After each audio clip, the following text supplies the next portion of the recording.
I want to take a second away here from productivity and kind of focus on some of the cool things that you can do on the Passport. So here's RetroArch. If you're not aware of what this is, it is an emulator that runs various different things. As you can see, NES, Game Boy Color, Sega. So I have a ROM set up here for Zelda Oracle of Ages, a game that I played when I was younger on my Game Boy Color. So I'm going to click play here, and it's going to load up the game. So you can see right off the bat that it's pretty quick to load, and then it looks really nice on the big screen. So I'll click enter to go here, turn up the volume a little bit. So you can see that it uses WASD for up, down, left, right. N and M is for B and A, and then there's the enter button, which is start. So you can select the game here, but I want to show you some pretty cool things even above just playing the game. So here I can go and I can load states. If you're familiar with emulators, there are loading and saving states, which kind of just takes a snapshot of the game that you're currently in, and you can load right back to it. So I'm going to load a state that I was playing. So keep in mind here that right now I'm in front of the guy's house. So I could go around and, I can dig, I can use my sword and move around. So then I'm up in this area.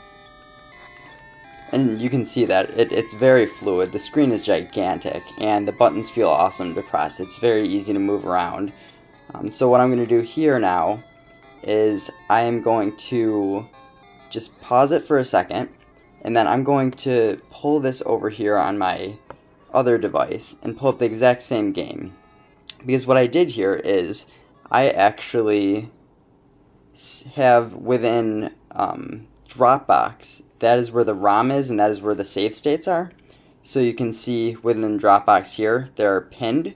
So the thing is, if you pin the game and all of the files within the folder, then that means that it makes a local cache of the game that you're playing, which allows you to play the game off of Wi-Fi, and it will load it more instantly than having to load from Dropbox. So going back to what I was going to show, I can show here that when I do the exact same thing, and I can go down to load state, I'm right in front of the guy in the house. So now on this phone, what I'm actually going to do here is now I'm in this area, so I'm going to go and I'm going to save the state. So this is saving it to the state 0. If you see, you can actually change it from 0, 1, 2, 3, 4. So I just save it to the 0 state. And on this screen, as you can see, I am in front of the guy's house. So now when I go and load the same state, the 0 state, which I just saved, you can see that it takes a second, and now I'm actually in the exact same spot here. So I'm on two entirely separate devices, and if you do this process by saving it through Dropbox rather than your actual memory card, and you just pin the file, then you can actually play in multiple different areas. I could go and play on my computer, just save a state, and immediately pull it right back up on my Passport or whatever phone you want. And just to show you really quick, if you do turn the Wi-Fi off, let me just pause this music for a second. If you turn the Wi-Fi off here, then you can see within the file manager, if I go to Dropbox, it says offline, but there's still the ROM folder, Game Boy Color, Zelda, and I'm still able to play Zelda offline, and I can still save and do all of that cool stuff, but it just won't push it to the server until I get back on Wi-Fi. So it's probably the best route that you can go in terms of playing on different devices. And just to show a little bit more gameplay, this works absolutely like phenomenal.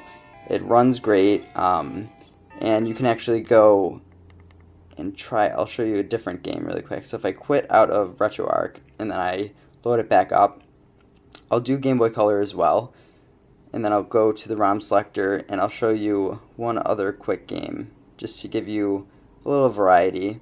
So let's go to Monster Hunter 2 and then load it up.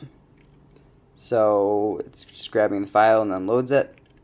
As you can see, same kind of difference, same game. It's a game from 2001. And then I can actually go and I can load the state, show you the same thing.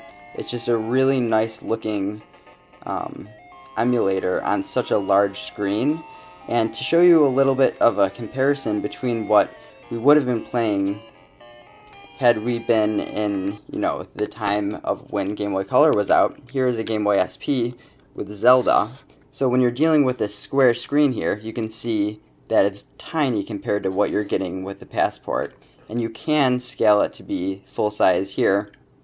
And it's a little bit odd, the aspect ratio, but it works nicely on the Passport, even better than using on the actual hardware, which is pretty surprising. And then the colors and everything, they just pop out so much better.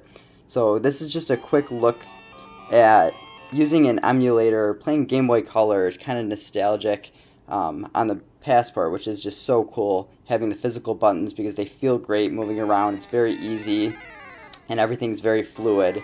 And then tying in Dropbox with that just makes the gaming experience so much cooler. Hopefully you enjoyed this quick little walkthrough of RetroArch on the Passport, one of the unknown features. Thanks.